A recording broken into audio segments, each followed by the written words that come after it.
My daughter-in-law shattered every single one of my birthday gifts, while the rest of the family just sat there laughing. Then my husband took off his wedding ring and said 4 words that changed the course of our family forever. The sound of glass splintering against the slate floor was the first thing that paralyzed me. It wasn't the shouting, nor was it my son's nervous, high-pitched chuckle. It was that final, dry snap of something priceless being destroyed for good. Symphony was holding what remained of my mother's antique pocket watch. The hands were bent out of shape. The shattered crystal glistened between her fingers like frozen tears. She looked me dead in the eye as she let the remnants fall to the floor, without blinking, without a single word of apology. I had just turned 67 years old, and my own family was systematically destroying every gift I had received that afternoon, one by one, as if it were some twisted game. The living room still smelled of chicory coffee and the magnolias Quadir had cut from the yard that morning. On the table sat the remains of the bourbon pecan cake Kalina had baked, blown-out candles, crumpled napkins. Everything had seemed normal until 5 minutes earlier when Symphony stood up from the sofa with that smile I knew all too well. "Mother Lockhart," she said with that artificial sweetness that made my skin crawl, "let me help you clear out some of this clutter. There are just too many things in here." Before I could even find my voice, she had grabbed the scrapbook my dear friend Odessa had spent 6 months putting together. It was a handmade chronicle of my entire life, with photos glued in and captions written in gold ink. Our wedding day, the children when they were small, summers spent in the Low Country, Christmases in Atlanta. She flipped through it like she was skimming a boring menu. "Old photos? Seriously, Othello?" Her voice rose an octave, performative as if she were playing to a crowd. "Nobody keeps these anymore. Everything is in the cloud now on your phone. This is just taking up space." She ripped out the first page. I heard the paper scream as it tore. Kamari, my eldest son, let out an uncomfortable laugh from his chair. He didn't stand up for me. He just rubbed his hand through his hair and looked the other way, like a child caught between 2 feuding adults. "Symphony, please." My voice sounded thinner than I wanted it to. "Odessa made that for me. It took her half a year." "Odessa? That gossiping neighbor who has nothing better to do?" Symphony ripped out another page, and then another. The photos drifted to the floor like autumn leaves. "Honey, you need to modernize. Stop living in the past." Kalina, my daughter, started to rise from her seat. "Mama, But Symphony had already snatched the hand-quilted African print throw my cousin had sent from her shop in New Orleans. It was ivory silk with tiny hand-woven patterns. Every stitch represented hours of labor. Symphony held it up like it was a dirty rag. "This? Some folk art junk." She dropped it. She stepped on it. "Oops, my hand slipped." Omari, my youngest, sat with his eyes wide. He opened his mouth to say something, but his girlfriend Sela squeezed his hand, whispering, "Don't get involved." Symphony kept going. The small hand-carved figurines Kalina had brought me from her trip to Ghana. She tossed them against the wall. The hand-knit wool shawl from my sister, Hattie. "This is scratchy. Who even wears wool these days?" The linen napkins embroidered with my initials. "What a waste of time." And then she picked up my mother's watch. That watch had survived 40 years after my mother passed. I had carried it through every move, polished it every month, and wound it every Sunday like a sacred ritual. It was the only tangible piece of her I had left, besides her name. "This old piece of junk," Symphony said, shaking it near her ear. "It doesn't even keep time right. It makes a clicking sound." "Do not touch that." This time my voice was steady. "Symphony, I am telling you now, that belonged to my mother." "It belonged," she smirked. "Perfect, because you don't need it anymore. The dead aren't coming back, Othello, and you old folks cling to trash like it's solid gold." She let it go. The glass exploded. The inner gears spilled out like guts. Tiny gold cogs rolled under the sideboard. Kamari laughed. A nervous, cowardly laugh, but a laugh nonetheless. And that sound was worse than the broken watch.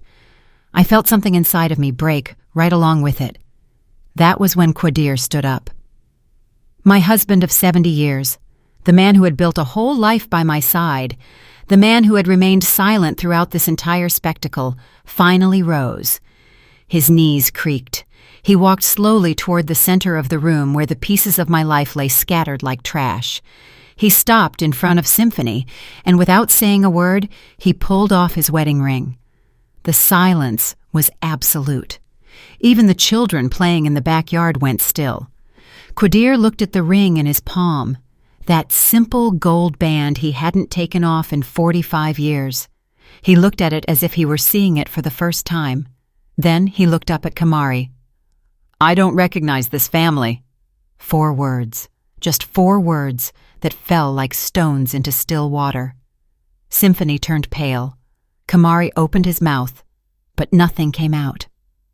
Kalina covered her face with her hands. Omari stood up suddenly, looking confused, but Quadir wasn't finished.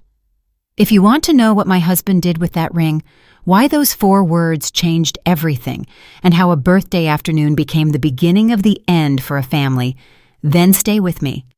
Because what happened after that moment, nobody in my family saw coming. Not even me." Please subscribe to the channel to keep hearing real stories like this one, because sometimes the most painful confessions are the ones that most need to be told. But before I tell you what Quadir did with that ring, you need to understand how we got there. How a family that built everything from the ground up ended up destroying itself on a Sunday afternoon, and how I, Othello Lockhart, went from being the respected matriarch to the nuisance everyone wanted to disappear. Because this humiliation didn't start that day. It started long before, and I had been too blind to see it coming. Let me take you back 8 years to a time when my house was still mine, when my family still looked me in the eye when they spoke, and when Kamari still called me Mama instead of avoiding my name altogether. Quadir and I bought that plot of land in 1978 with our wedding savings and a loan that took us 10 years to pay off. It was a vacant lot on the outskirts of Savannah near the marshes where only wild weeds grew and lizards baked on the stones. People called us crazy. A furniture factory? Out there where there's nothing? But we saw what others couldn't. Quadir was a master carpenter. His hands were rough from sanding wood, his fingernails always hiding splinters that I would pull out every night with a needle sterilized in alcohol. He made chairs, tables, armoires, pieces that would last generations because he didn't believe in shortcuts. "The wood speaks," he'd tell me, running his fingers over a plank of cedar. "You just have to listen." I handled the books. I learned to read contracts, negotiate with suppliers, and collect payments without apologizing. We started with 3 employees in a tin-roofed shop where the heat was unbearable in July and the cold bit into your bones in January. I made chicory coffee on a portable stove and served sweet rolls from Mr. Booker's bakery every morning. That was how we built Lockhart Fine Woodworking, order by order, client by client. Our children grew up amidst sawdust and the scent of varnish. Kamari, the eldest, was always the serious one. Since he was a boy, he carried a notebook to jot down numbers and sketch floor plans. By 15, he was already helping his father with designs. Kalina inherited my resolve, steady voice, but a heart that bled for everyone. She became an accountant to help us grow, and Omari, my baby, the sensitive one, studied industrial design because he wanted to modernize the business without losing its soul. By the time Kamari turned 34, he was handling 80% of the operations. Quadir and I were ready to take a step back, not retire, never retire, but loosen the reins. We trusted him. He was meticulous and responsible, maybe a bit stiff with people, but brilliant with the numbers. Then he met Symphony. It was at a design expo in Atlanta. Kamari came home talking about this incredible woman, smart, modern, business savvy. Within 2 weeks, he brought her to meet us. I remember that day perfectly. Symphony arrived wearing a wine-colored power suit and heels that clicked against the floor like warnings. She didn't take off her sunglasses until we were inside. She was beautiful. I couldn't deny that. Shoulder-length hair, impeccable makeup, nails as red as fresh blood. But there was something in her eyes, a calculating coldness behind every smile. "Mrs. Lockhart," she said, extending a perfectly manicured hand, "Kamari has told me so much about you, about everything you've built. It must be wonderful to have a legacy like this." The word legacy made my skin crawl, as if we were already dead and she was just appraising the inheritance. Quadir, always the diplomat, welcomed her with coffee and pound cake. Symphony declined both. "I don't eat refined flour. Thank you. Do you have any green tea?" We didn't. The first 6 months were subtle. Symphony would come to Sunday dinner, always dropping a comment wrapped in fake concern. "Are you still using that tablecloth? Oh, how nostalgic. It's a bit faded, isn't it?" Or, "Kamari told me you still keep the ledger and notebooks. How quaint. Have you considered digitizing?" Every visit was an evaluation disguised as courtesy. They married a year later in a small ceremony. Symphony didn't want a big wedding. "Traditions are for people without a vision for the future," she said. I bit my tongue and smiled for the photos. The real Symphony appeared when they moved into the house we gave them, a property 6 miles from ours with 4 bedrooms and a garden I had helped plant myself. Within 2 months, she was redecorating everything. "Your style is just so traditional, Mother Lockhart. I need minimalist, functional spaces." She threw out the furniture Quadir had handcrafted for them. She set them on the curb like trash, cedar chairs carved by hand, a dining table that had taken him 3 months to finish. All of it was replaced with modern pieces bought online, shiny plastic and cold metal. Quadir didn't say anything, but that night I saw him in the workshop, running his hand over a scrap of wood with damp eyes. Then Symphony started on the business. "Kamari, baby, your father is getting too old to make the big decisions. You need to start taking real control." I overheard her saying it during a family dinner. Her voice was low, but loud enough for us all to hear. "Besides, your parents have worked hard enough. They deserve to rest, to let the younger generation take this to the next level." "My dad isn't old," Kamari replied, but his voice lacked conviction. "Of course not, sweetheart. I'm just saying you have fresh, new ideas, and the company needs to evolve, or it will die." Die. That word hung in the air like smoke. Symphony's visits to the factory increased. Suddenly, she was the one talking to suppliers, suggesting design changes, and questioning every decision Quadir made. Always with that smile, always with that, "I just want to help" attitude. One day, I arrived at the office unannounced and found my desk empty. The photos of my children, my plants, the framed scripture that had been with me from the start, all packed in a cardboard box. "Oh, Mother Lockhart, excuse me," Symphony said, stepping out of what used to be my office. "We're just reorganizing for efficiency. We figured you didn't really need a dedicated desk here anymore. I mean, you're hardly ever in." I was hardly ever in because every time I showed up, they made me feel like an intruder in the place I helped build. That night, I told Quadir, "That woman is pushing us out of our own company." He sighed, looking exhausted. "Give her time, Othello. She's just trying to find her place." But I knew the truth. Symphony wasn't looking for her place. She was taking ours. And the worst part was that Kamari either didn't see it or chose to close his eyes. By the time I realized what was happening, Symphony had planted enough seeds of poison that my own family started seeing me as the problem. Not her, me. 6 months before my 67th birthday, Symphony organized what she called an important family dinner. Not at our house, not at hers, but at an expensive restaurant in downtown Savannah, the kind with starched white tablecloths and waiters who look at you like they're checking your credit score. "It's a special surprise," Kamari had said over the phone. His voice sounded strained, rehearsed. "Mama, please, dress up. It's important." I thought they were going to announce a pregnancy. God, I was so foolish. I put on my champagne silk blouse, the one Quadir gave me for our 40th anniversary. I wore the pearl earrings that belonged to my mother. Qadir put on his good gray suit and splashed on that cologne that smells like cedar and spice.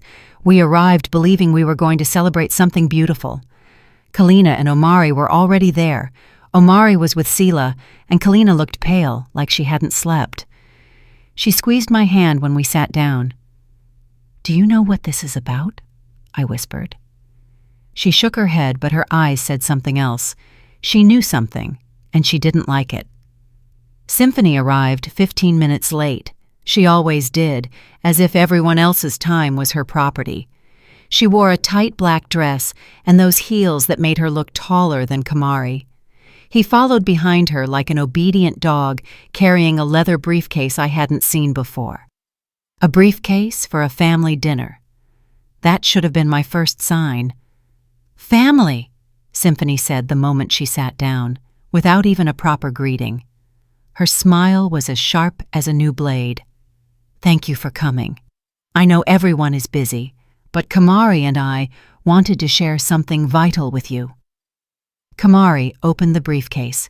He pulled out papers, charts, financial projections printed on glossy paper. My stomach tightened. "Mama, Dad," Kamari began, still not looking me in the eye. "You've worked your whole lives. You've given everything for this family and the business.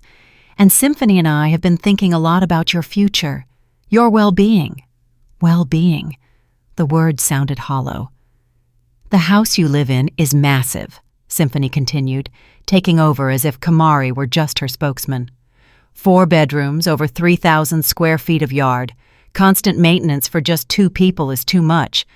Don't you feel tired of all that empty space?" She didn't wait for an answer. "We found a gorgeous condo in a more central area. Modern, 24-hour security, no stairs, no yard to maintain. It's perfect for your age." Your age, as if being 67 made me an invalid. "Wait," I said, feeling the heat rise to my cheeks. "A condo? What are you talking about?" Symphony slid a paper toward me. It was an appraisal of my home with an estimated value of $480,000. "If you sell the house," Symphony spoke slowly, like she was explaining basic math to a toddler, "you can buy the condo for $170,000. That leaves you over $300,000 pure profit to invest." "Invest?" Qadir asked. His voice was dangerously calm. "In the company." Kamari finally looked at his father. "The industry is changing, Dad. We need to modernize the machinery, launch an online storefront, hire new designers. That investment would make us market leaders, and you two would still be partners. It would still be your money, just working for the family." I looked at Kalina. She was perfectly still, her knuckles white from gripping her napkin. "Did you know about this?" I asked. "They mentioned it to me 2 days ago," she whispered. "I told them to talk to you directly." "Omari? And you?" My youngest son shook his head, looking furious. "I didn't know anything, and I think it's crazy." "It's not crazy," Symphony snapped, her voice rising. "It's logic. It's what any modern family would do. But of course, you Lockharts are so attached to the old ways, to traditions that don't serve you anymore, to houses full of memories that just tie you to the past." A heavy silence followed. The waiter came to take our order. Nobody had touched the menu. Symphony ordered for everyone without asking. "Bring us an appetizer platter and the reserve wine," as if it were her money, as if it were her family. When the waiter left, I spoke. My voice was shaking, but it was there. "We are not selling our house." "Mama, at least think about it," Kamari started. "There is nothing to think about. Your father and I built that house with our own hands. You were born there. Your siblings grew up there. Your grandfather passed away in that living room, Kamari.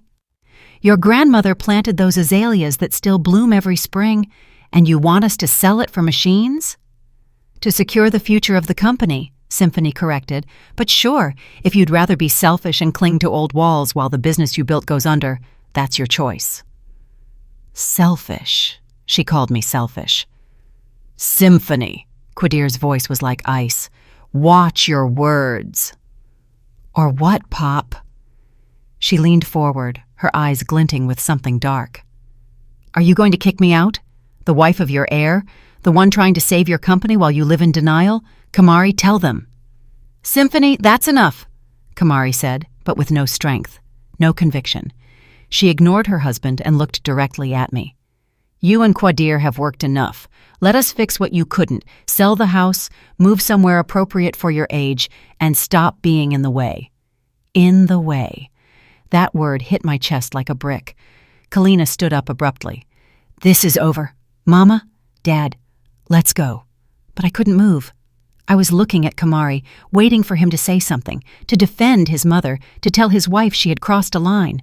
Kamari lowered his gaze. He gathered his papers. He said nothing. And in that silence, I understood something terrible. My son had already chosen. Quadir took my hand. We stood up together. Omari and Kalina followed. We walked out of the restaurant while the other diners watched with curiosity. In the parking lot, with the cold March air burning my lungs, I finally cried. "How does she dare?" I whispered against Quadir's chest. "How does she dare call me selfish? To say I'm in the way?" Quadir didn't respond immediately. He just held me. But when I looked into his eyes, I saw something that terrified me. Doubt. "It's a lot of money, Othella," he said finally, "and the company does need investment." My breath hitched. "Are you considering it? Are you actually considering selling our home?" "I'm just saying maybe we should think about it. Not for Symphony, but for our children's future." I let go of his hand. In that moment, standing under the orange glow of the parking lot lights, I realized that the battle ahead wouldn't just be against Symphony. It would be against my whole family, even the man who promised to always be on my side. The weeks after that dinner were strange, as if someone had moved all the furniture in my life 3 inches to the left. Everything looked the same, but nothing fit anymore. Kamari stopped answering my calls.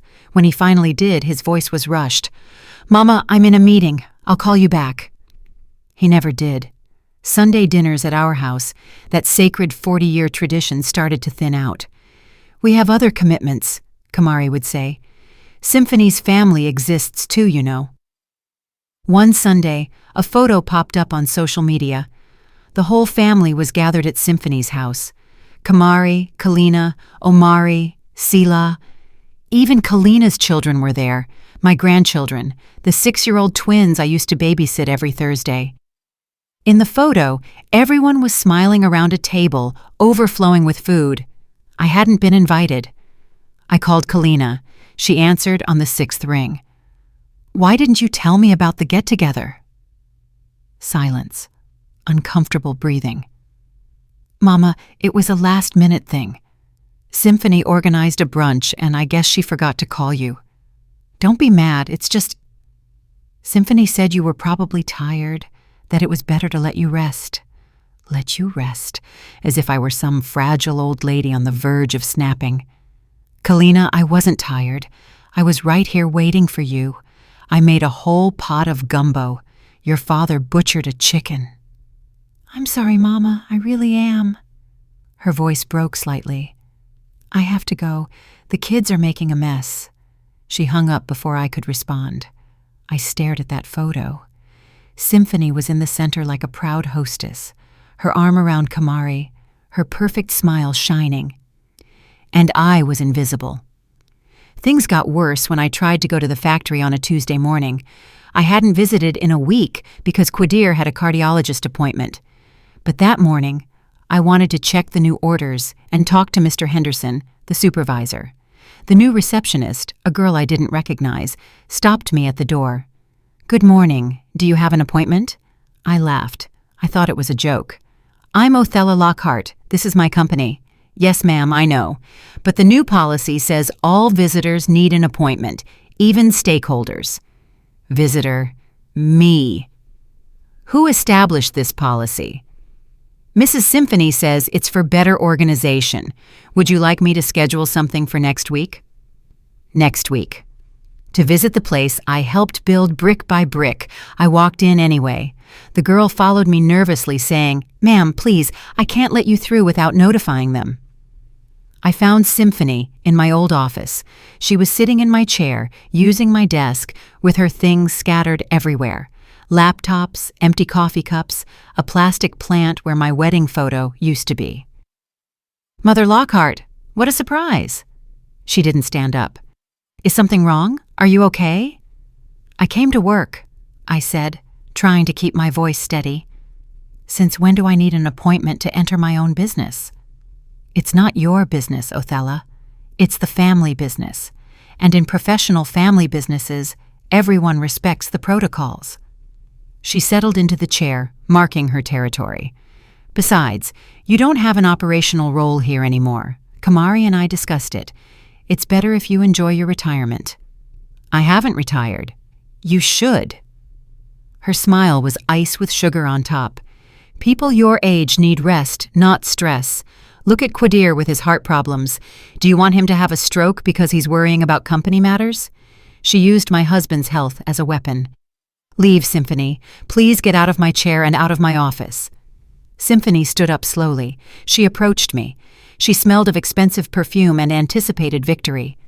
"This isn't your office anymore, Mother Lockhart. It's not your chair. And soon it won't be your company either, because the more you cling to things that don't belong to you anymore, the faster you're going to lose everything." She strutted out, leaving me standing there like an intruder in my own space. But the worst part, what really broke me, happened on a Thursday afternoon. I watched Kalina's twins every Thursday. It was our ritual. I'd pick them up from school, make them hot cocoa with cinnamon, we'd bake cookies and play in the garden. Andre and Malia, my treasures. That Thursday, I went to pick them up as usual. When they saw me, Andre took a step back. "Grandma, Mommy said we can't go to your house anymore," he said in a trembling voice. "What? Why?" Malia looked at me with those big, scared eyes. "Because Auntie Symphony said you're sick, that you say weird things, that sometimes you forget where you are." The air left my lungs. "What? I'm not sick. Who told you that?" "Auntie Symphony," Andre repeated. "She said when grandparents get old, their heads get sick, that we shouldn't listen when you say things because you might be confused." Symphony had told my grandchildren I was losing my mind. Kalina came running up, looking distraught. "Mama, I'm sorry. I didn't tell them anything. It was Symphony. She talked to them when she watched them last weekend." "And you didn't say anything? You didn't stop her?" "I tried, but Kamari, he says Symphony is just being cautious, that you have been acting off lately, that maybe you do need to see a doctor." I was acting off. Me. The twins watched me with fear, as if I were a dangerous stranger. "Children, your grandmother is perfectly fine," I said, kneeling down. "I love you. Nothing they told you is true." But Andre hid behind his mother, and Malia started to cry. Kalina hurried them away, apologizing with her eyes. I stood outside the school watching them drive off. My grandchildren, my babies, were now afraid of me. Symphony was erasing me systematically. She took my office, she took the family gatherings, she took my role in the business, and now she was taking the love of my grandkids. That night, I told Qadir everything. I expected fury. I expected him to say, "Enough, we're stopping this." Instead, he sighed, looking weary. "Maybe Symphony has a point about one thing," he said, not looking at me. "Maybe we should retire completely. Let the kids handle it. Less stress for us." "Are you hearing yourself? Are you listening to what I'm telling you?" "Yes, Othella, I hear you. But I also hear that you're fighting battles we maybe don't need to fight anymore." I went to sleep in the guest room that night. For the first time in 45 years of marriage, I felt completely alone. Symphony had achieved the impossible, turning my own family against me. But what none of them knew was that I still had eyes and ears and a memory that worked perfectly. And I was about to discover something that would change the whole game. 3 weeks after the incident with the twins, I found the documents. I wasn't spying, or maybe I was. I don't know if I was looking for proof or hoping to be wrong. It was Tuesday afternoon. Qadir had gone to the shop to supervise a large order for a hotel chain. I was watering the hydrangeas in the hall when I saw his study door ajar. He never left it open.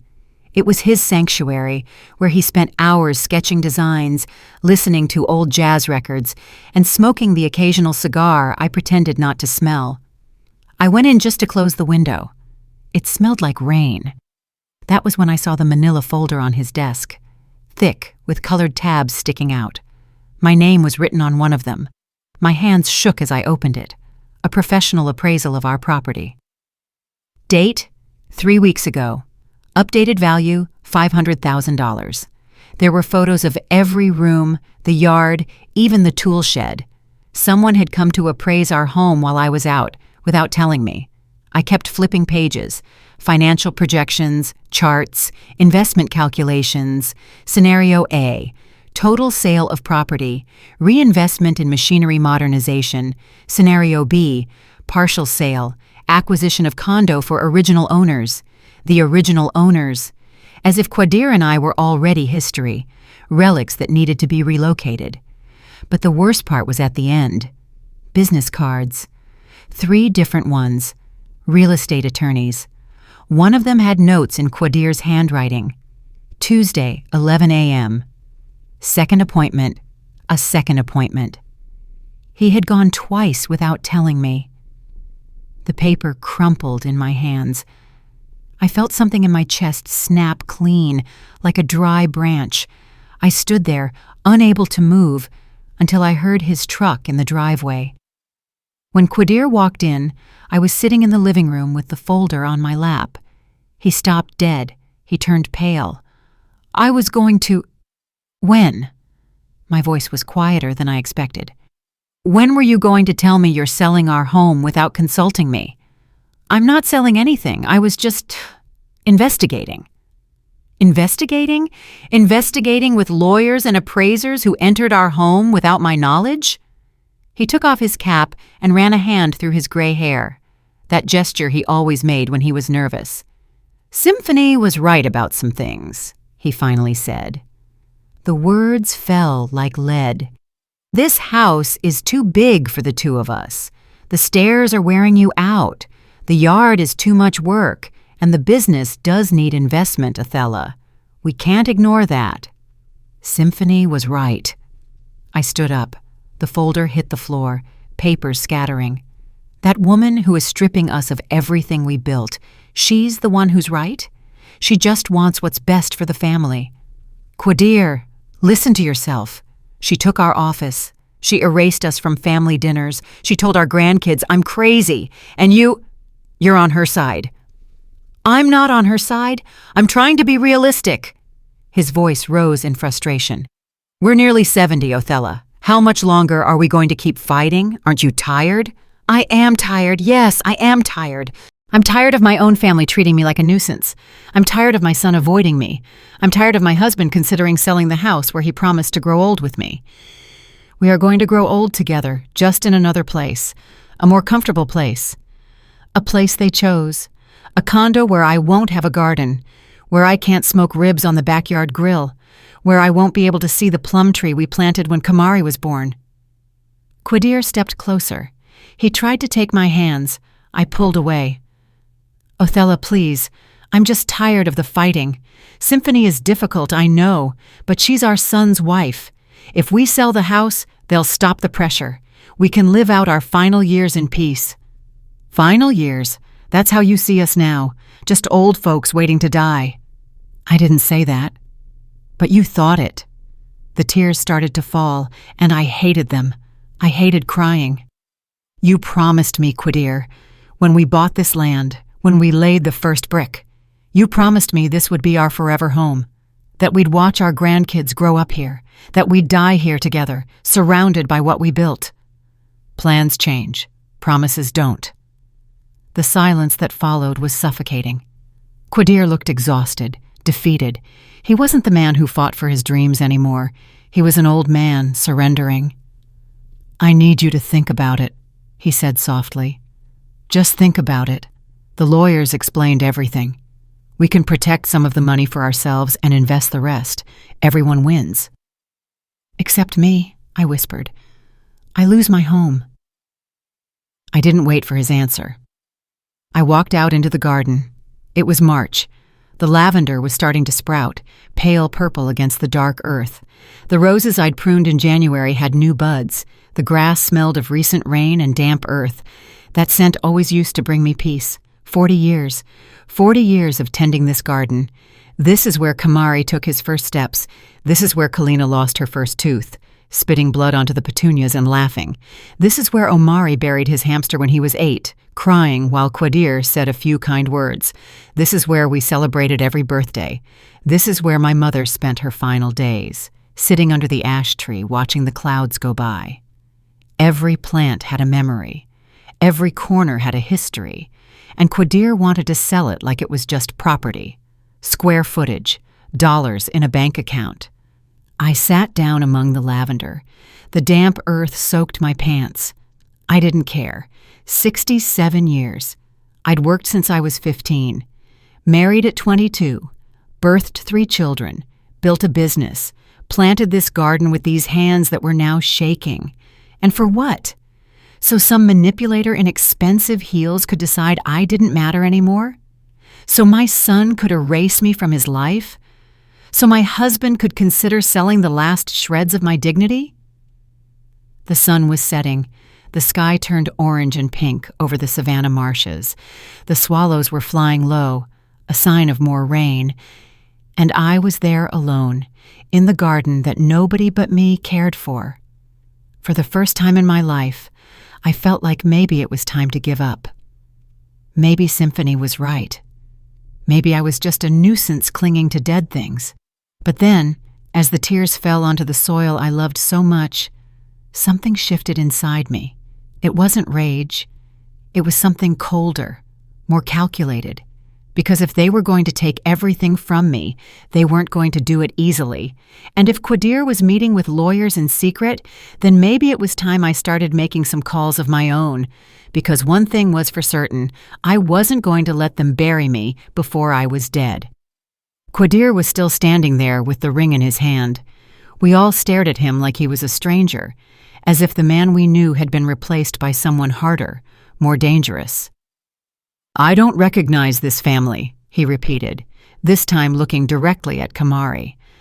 "And I think it's time we all find out why." Symphony found her voice first. She always did. "Pop, I understand you're upset, but it's not that big a deal. Othello is exaggerating." "Shut up!" The silence that followed was deafening. Qadir never spoke to anyone that way. He was the most diplomatic man I knew, the one who sought peace in every conflict. But that man was gone. "Kamari," Qadir said, not taking his eyes off our son. "Did you see what your wife just did?" Kamari shifted uncomfortably. "Dad, it was an accident. Symphony didn't mean to—" "An accident? Systematically destroying every gift your mother received for her birthday was an accident?" Qadir took a step toward him. "Or that little chuckle you let out when your grandmother's watch was smashed. Was that an accident too?" Kamari turned pale. It wasn't a laugh. It was nerves. I was—" "Cowardice," Qadir cut him off. "It's the same thing it's been for the last 8 months. You're a coward who lets his wife tear his mother apart while you look the other way." Kalina let out a sob. Omari had stood up, tense, ready for whatever was coming. Symphony tried to take Kamari's arm. "Sweetheart, you don't have to listen to this. Your father is agitated. Let's go." "Nobody is going anywhere," Qadir barked, his voice booming, "because this conversation should have happened months ago, and I, to my shame, was a coward too. I let my wife suffer while I looked for the right way to fix this." He looked at me then. His eyes were damp. "Forgive me, Othello. I didn't understand what was really happening. My heart was beating so hard it hurt." "Qadir, I found the papers," I said. It wasn't a question. "The appraisals, the lawyer's cards. I thought you were betraying me." "And wasn't I?" "No." He stepped toward me, still holding the ring. "Those meetings with the lawyers weren't to sell our house, my love. They were to ensure that nobody could ever take it from us." The world stopped. "What?" Qadir turned toward the family, toward Symphony specifically. 3 months ago, Symphony came to see me at the factory alone, without Kamari. She told me that if I didn't convince Othello to sell the house, she would make our lives a living hell. She gave me 6 months. His voice trembled with contained fury. 6 months to convince my wife, or she would start destroying us in other ways. Symphony shook her head frantically. That's a lie! I never— Do you want me to play the recording? The silence was absolute. What recording? Kamari whispered. Quadir pulled his phone from his pocket, set it on the coffee table, and pressed play. Symphony's voice filled the room, clear, cold, stripped of the fake sweetness she usually wore. Look, Quadir, this can be easy or it can be hard. You decide. Convince Othello to sell that massive house you don't need. Invest the money to modernize the company that's falling behind, and everyone's happy. Or, I'll make sure your final years are hell. I'll start with the grandkids. I've already planted seeds about Othello's mental health. I can make Kalina stop bringing them around. I can have Kamari cut off your access to the company accounts. I can make you irrelevant in 6 months.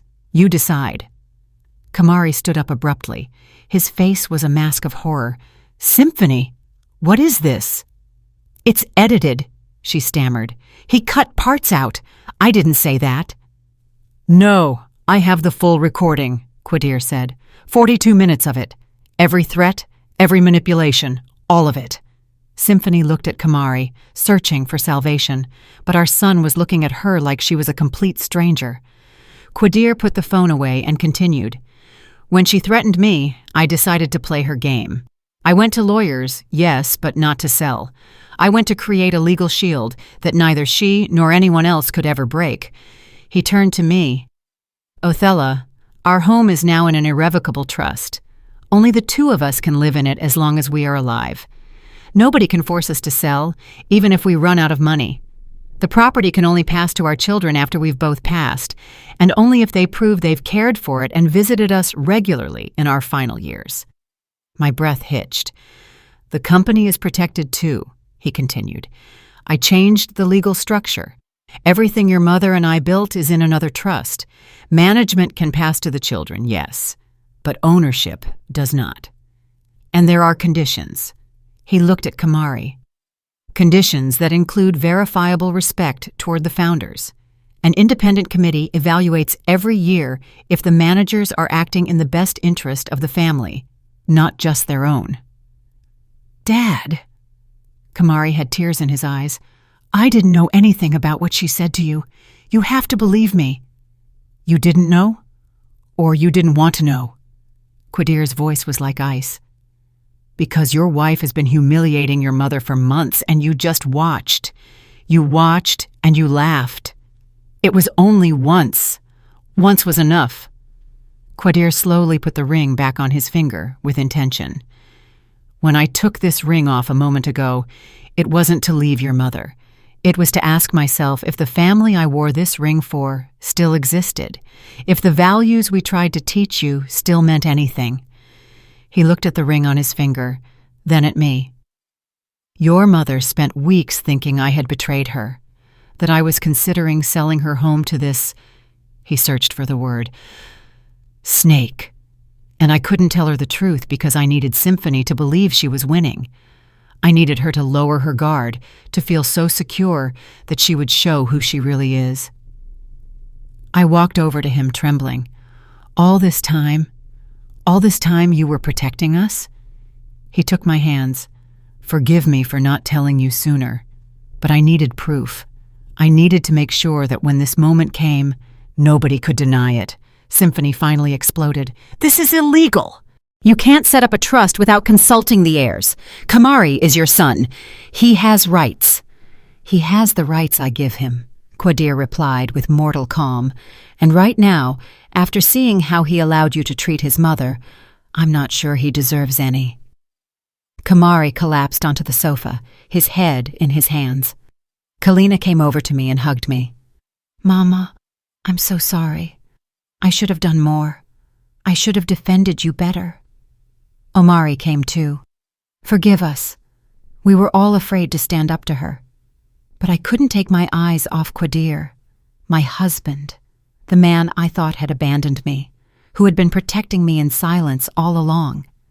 Symphony looked around. She saw she was alone. Kamari wasn't looking at her. Nobody was defending her. "This isn't going to end like this," she said, her voice cracking. "I'm going to sue. I'm going to—" "You're going to what?" a voice asked from the doorway. We all turned. There I was. Well, not me, but the other part of the plan that nobody expected. Because it turns out that while Quadir was protecting our assets, I had been busy with something else, and what I was about to reveal was going to destroy the last shred of power Symphony thought she held. The voice belonged to a thin man with glasses and a worn leather briefcase, a forensic accountant I had hired 2 months ago with money from my personal savings. His name was Elias Sterling, and he had information that was about to change everything. "Excuse the interruption," Elias said, entering the room. "Mrs. Lockhart asked me to come today. She said it would be the appropriate time to present my findings." Symphony looked at me as if she'd seen a ghost, and in a way she had. The ghost of the woman she thought she had destroyed. "Othello?" Quadir whispered. There was surprise in his voice, but also pride. I stood up. My legs were shaking, but my voice was firm. "Forgive me too, Quadir, for not trusting you when I found those papers. But I had my own reasons for silence." I looked directly at Symphony. "Because while you thought I was just some foolish old woman clinging to her memories, I was doing what I've always done, protecting what we built." Elias opened his briefcase on the table. He pulled out folders, many of them. "Symphony Lockhart," he began in a professional tone, "over the last 18 months, you have diverted funds from Lockhart Fine Woodworking into personal accounts on 7 different occasions. The total amount comes to $26,000. Kamari stood up instantly. "What?" Elias continued, relentless. "The funds were justified as business expenses, business trips to Miami Beach, when in reality they were personal vacations. Office equipment that never arrived at the company. Consultations with shell companies that turned out to be bank accounts in your name." He pulled out bank statements, invoices, receipts. "Here is the Miami trip in May, all-inclusive hotel, spa, excursions, billed as a furniture design conference. There was no such conference." He slid the paper toward Kamari. "Here are the laptops supposedly bought to modernize the offices. 3 high-end systems at $4,000 each, but the invoices are from a company that doesn't exist. The money was transferred to this account." He pointed to a line. "An account in Symphony's name." Symphony shook her head. "This is fake. Someone is setting me up." "Setting you up?" Elias raised an eyebrow. "Ma'am, these are invoices with your digital signature. Transfers authorized by you. I have the original files from the company servers with the date, time, and user ID, all traceable." Kamari held the papers in his hands. He read them over and over as if the words might change. "Symphony, tell me this isn't true." She didn't respond. Her face had gone from pale to a sickly gray. I took the floor. 2 months ago, when I still had limited access to the office, I went in early one morning, not to cause trouble, but to check the books, because something smelled wrong. I walked over to Kamari.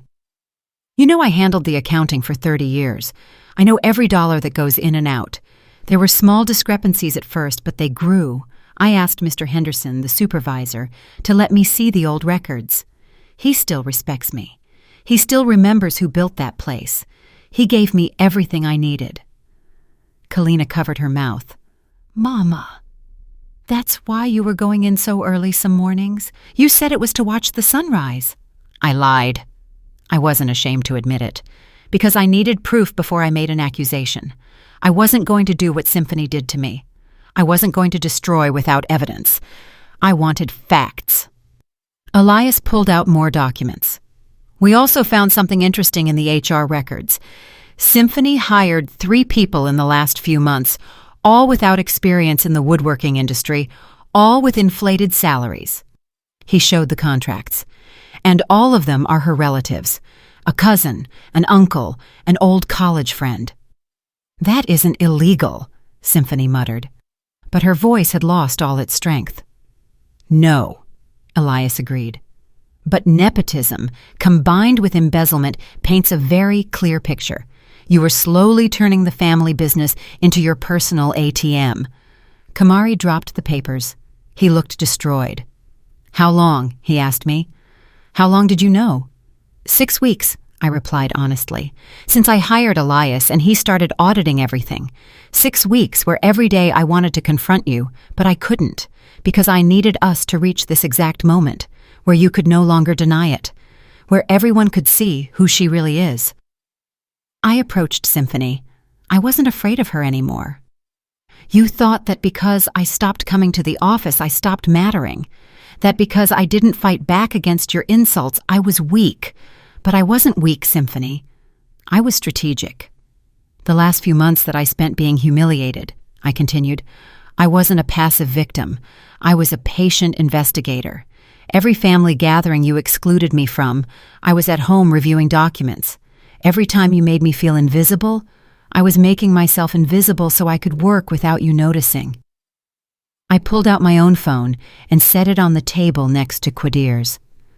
"I have recordings too, not of threats like Quadir's, but of your phone conversations with your family, where you laugh at us, where you call Quadir a stubborn old fool, and me the old woman who won't just die, where you plan how to push us out completely the moment you have total control."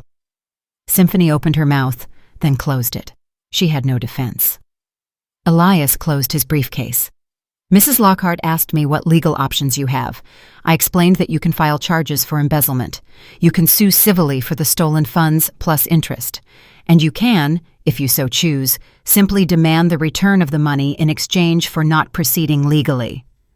I looked at Kamari, my son, the boy I held in my arms, the teenager who helped me when the business almost went under, the man who, somewhere along the way, forgot who raised him.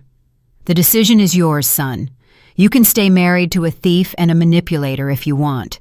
It's your life. But she is not part of this company, and if you choose to defend her over your family, then you aren't either." The words fell like a sentence. Symphony finally spoke, but her voice was small and broken. "Kamari, baby, let me explain."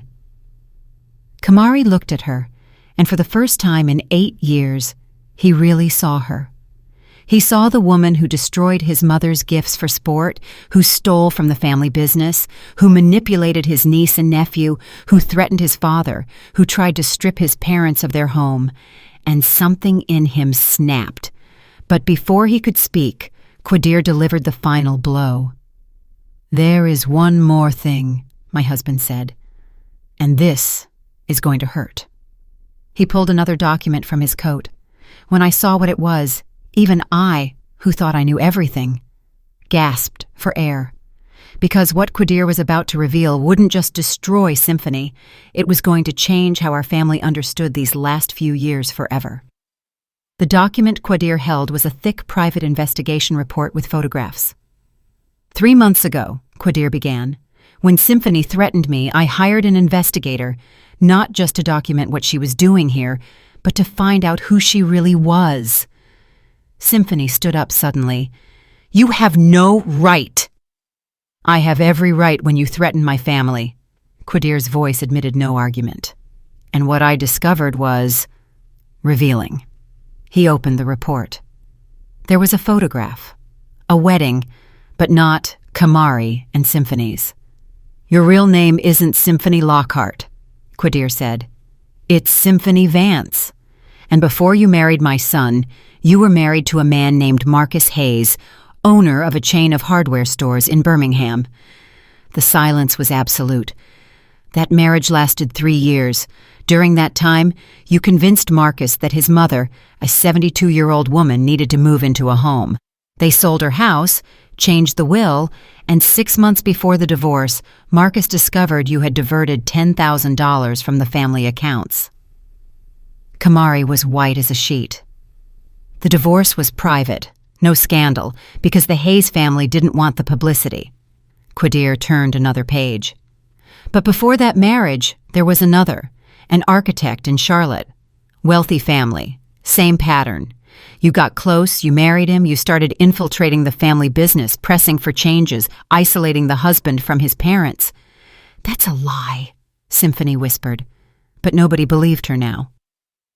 That marriage ended when the man's mother caught you forging her signature on bank documents.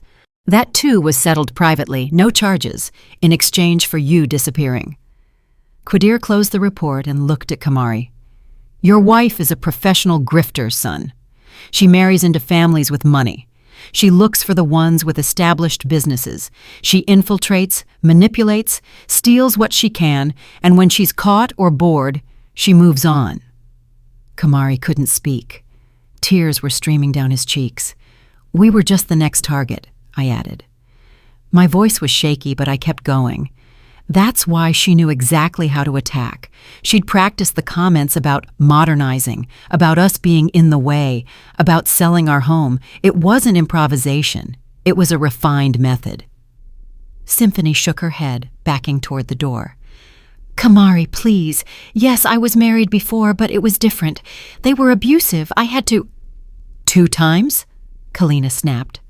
There was fury in her voice. 2 previous marriages where the exact same thing happened? And we're the problem? Omari walked over to Kamari and put a hand on his shoulder. Brother, she used you. Kamari broke down. He literally collapsed onto the sofa, let out a deep, gut-wrenching sob, the cry of someone who just realized his entire life for the last few years was a lie. Symphony tried to reach for him. Baby, let me explain. Do not touch him. My voice came out harder than I intended. Don't you ever touch my son again. I stood between her and Kamari, this woman who had humiliated me, who had destroyed my gifts, who had tried to take my home. She now looked small, terrified. This is what is going to happen, I said. Every word was calculated, heavy, final. You are going to return every penny you stole, the $26,000. You have 30 days. I don't care if you have to borrow from your family, sell your jewelry, or hawk your car, but that money comes back to the company. Othella, I don't have 30 days, I repeated, or we file charges for embezzlement. And this time, with your history and the evidence we have, there will be no private settlement. You will go to trial, and believe me, we will make sure every one of your previous husbands knows you're being prosecuted. Maybe they'll want to join the lawsuit. Symphony trembled. Second, I continued, you resign from every position at Lockhart Fine Woodworking, effective immediately. You don't set foot in the factory ever again. You don't talk to the employees. You don't touch a single account. You are completely out. Third, Qadir took my hand, standing united with me. You stay away from our grandchildren. You don't call them. You don't visit them. You don't plant any more lies in their heads. If Kalina or Omari decide their children see you, that's their choice. But you have no right to approach them without supervision. And fourth, I said, looking her directly in those eyes that had once intimidated me. Whatever happens between you and Kamari is between the two of you. It's your marriage, your decision. But understand this, if you stay, you will be without access to anything we built. No family money, no inheritance, no power. You will just be our son's wife, nothing more. The silence was thick. Symphony looked around, searching for an ally. She found none. Kamari was still crying, his head in his hands. Kalina was beside me, firm. Omari had his arms crossed, waiting. And Qadir— My Qadir squeezed my hand and nodded. You have 1 hour to decide, my husband said. You accept the terms, or we call the police right now. Your choice. Symphony looked at us all. She searched our faces for any sign of weakness, any scrap of compassion from the people she had manipulated for 2 years. She found nothing, because we were no longer the victims she thought she could control. Kamari, she whispered one last time, please, tell them I'm your wife, that I deserve— Kamari looked up, His eyes were red and swollen, but there was something new in them. Clarity. "You don't deserve anything," he said in a broken voice. "Less than nothing. Because you didn't even love me, did you? I was just another job, another family to rob." Symphony opened her mouth, then closed it, and in that silence, Kamari found his answer. He stood up slowly, as if every movement pained him. "You have 1 week to get your things out of my house," he said. "Then I'm changing the locks, and I want a divorce." Symphony recoiled as if she'd been struck. "No, Kamari, you can't." 1 week, he repeated. "And accept my parents' terms. Return the money, sign whatever you have to sign, because if you don't, I will personally make sure you pay for every cent you stole. Dad, do you have the contact for that criminal lawyer?" "I do." "Give it to me, because if she doesn't comply, I'm going to proceed legally. I don't care if she was my wife. She stole from our family." For the first time in 2 years, I saw my son act like the man we raised. Symphony looked at us all one last time. She saw her total defeat. No escape, no salvation. "I'm going to sue you," she said, but her voice was shaking. "This is harassment. It's—" "Go ahead," I said quietly. "Sue. And in the discovery process, all of this becomes public. Your real name, your previous marriages, the documented thefts. Do you think that's going to benefit you?" Symphony grabbed her purse and walked toward the door with what little dignity she had left. She stopped at the threshold and turned back. "Someday you'll understand," she said, something ugly in her voice. "I only wanted what was best for this family, to modernize you, to get you out of your backwards mentality. But you chose to stay in the past." "No," I replied calmly. "You wanted to rob us. There's a difference. And if you think stealing is modernizing, then you never understood what a family is." Symphony slammed the door as she left, and with that sound, something in the house changed. The air felt cleaner, easier to breathe. Kamari collapsed again, but this time Kalina and Omari were there to hold him. "Forgive me, Mama," he sobbed. "Forgive me for everything, for not seeing, for not defending you, for being so stupid." I knelt in front of him and took his face in my hands. "It's over now. It's finished. I destroyed everything. I let her hurt you. I let her rob us." "You didn't destroy everything. We're still here. We're still a family." I wiped his tears. "And this, as painful as it is, it made you see. It made you wake up. That's what matters." Qadir knelt beside me. He put his hand on Kamari's head, just like when he was a boy. "We all made mistakes, son. I did too. I let it go too far because I didn't want to believe someone could be that calculating. But it's over now." The twins, who had been hiding in their room with Sela, came out timidly. "Grandma?" Andre asked. "Is the mean lady gone?" The mean lady. That's what they called her now. "Yes, baby. She's gone." Malia ran into my arms. "She won't come back and say you're sick anymore?" "No, sweetheart, she won't." That night, we all stayed together. We ordered food. We cleaned up the pieces of my mother's watch, knowing that some things were broken forever. But Omari, with those skilled hands he inherited from his father, said he would try to repair it. Kalina made chicory coffee for everyone. Sela helped sweep up the glass. And Kamari, my son, sat next to me in silence. No words were needed. He just rested his head on my shoulder, like he used to when he was a little boy and had a nightmare. "I'm still here," I whispered to him. "I'm always going to be here." Qadir looked at me from across the room. He smiled, that tired but true smile. And I understood. We won, not with shouting, not with violence, but with patience, with strategy, and with the silent strength that comes from knowing who you are and refusing to disappear. It's been 6 months since that birthday. 6 months where our family had to relearn how to be a family. It hasn't been easy. Don't let anyone tell you that after justice comes peace automatically. Peace has to be built day by day, just like we built the business. Brick by brick, conversation by conversation. Symphony returned the money. It took 45 days, not 30, but she returned it. She knew we weren't playing. Her family helped her, I think, though we never asked. By day 50, she was completely out of our lives. The divorce was finalized 3 weeks ago. Kamari didn't fight for anything. She didn't ask for anything either, knowing any dispute would bring everything she'd done into the public light. She left like she arrived, with empty hands, looking for her next target. I hope she finds it, and I hope her next victim is smarter than we were. Kamari, my son, his has been the most painful and most beautiful change to watch. The first few weeks after Symphony left, he moved back into our house. Temporarily, he said, just until I get my head straight, Mama. But I saw something deeper in his eyes than confusion.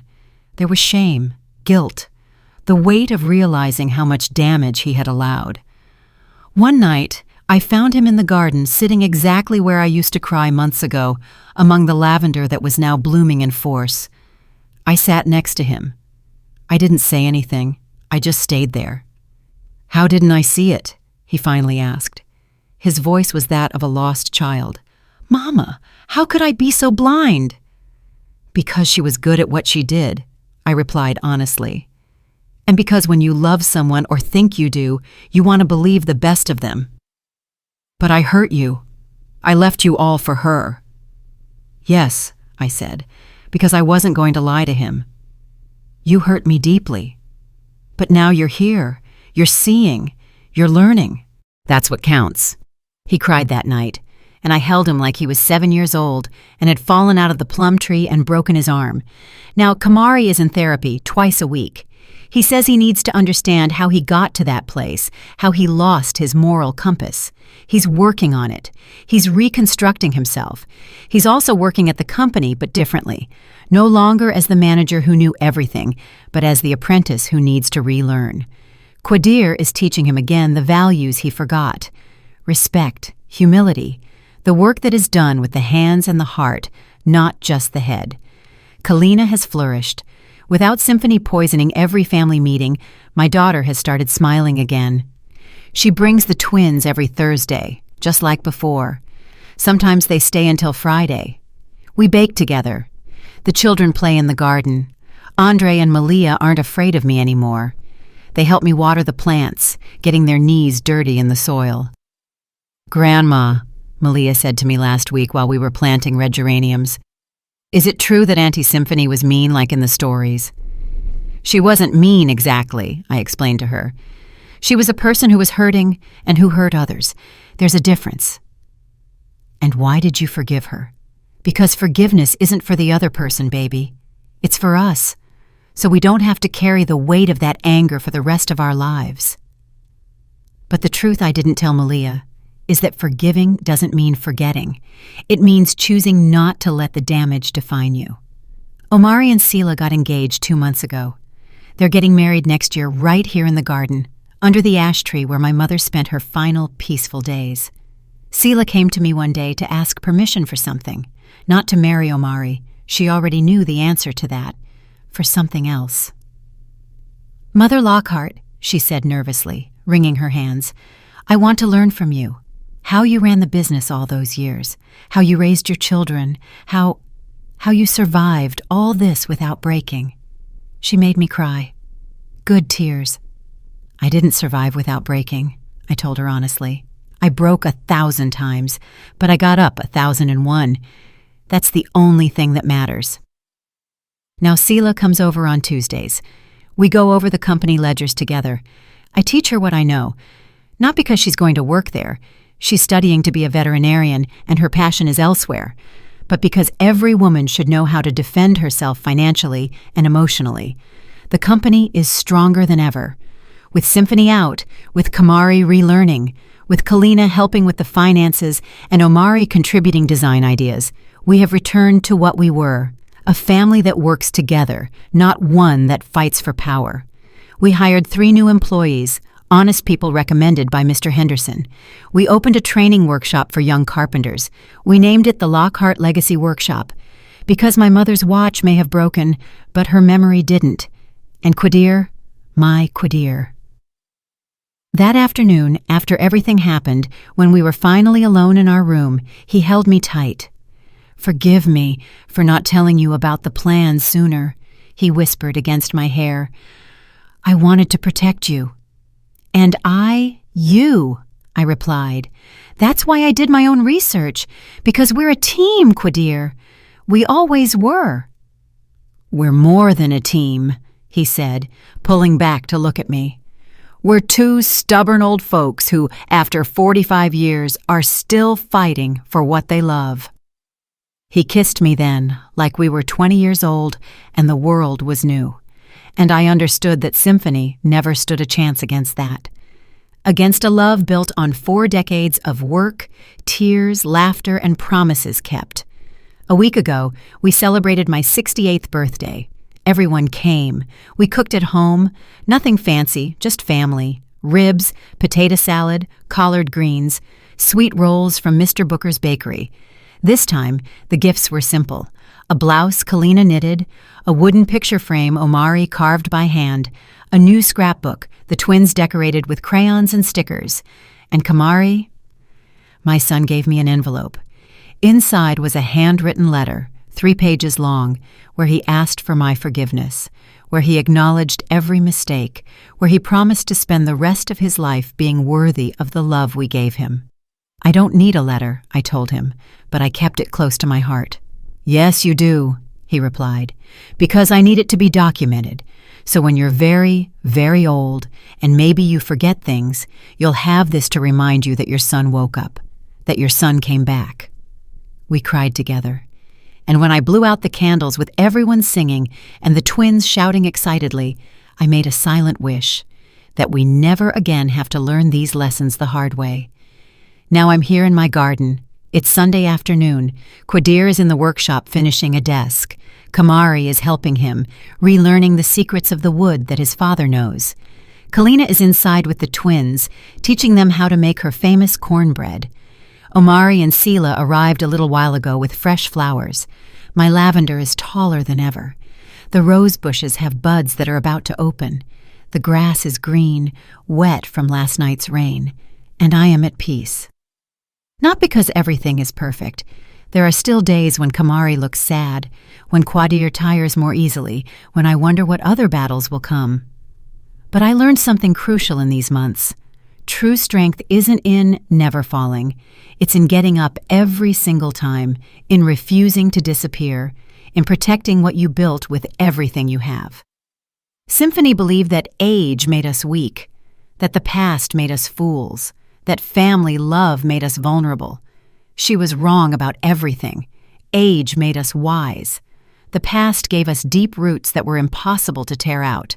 And family love, the real kind, the kind tested in fire, is the strongest thing there is. Because you can take many things from a person, but there is one thing nobody can steal, the dignity of someone who refuses to be erased. And I, Othello Lockhart, 68 years old, with hands toughened by work and a heart full of scars that have turned into strength, am still here, in my house, in my garden, with my family that I almost lost, but recovered, still standing. If my story touched your heart, if you've ever felt invisible in your own family, if you've ever had to fight for your place in the world, leave me a comment. Tell me where you're listening from. Tell me if you, too, had to learn how not to disappear. Give a like if you believe that age doesn't make us weak, but wise. And subscribe to keep hearing stories of women who refuse to be erased, because we all deserve to be seen. We all deserve to be respected. And we all deserve to grow old with dignity in the places we built with love. True wealth isn't in what you possess, but in what you refuse to let them take. Your home, your dignity, and the right to be who you have always been. Did you like the story? And which city are you listening from? Thank you so much for your sweet support. I'm looking forward to your comments on the story. On the screen, you can see 2 new life stories that I highly recommend. There's so much more on my channel, don't forget to subscribe. See you in the next life story with love and respect.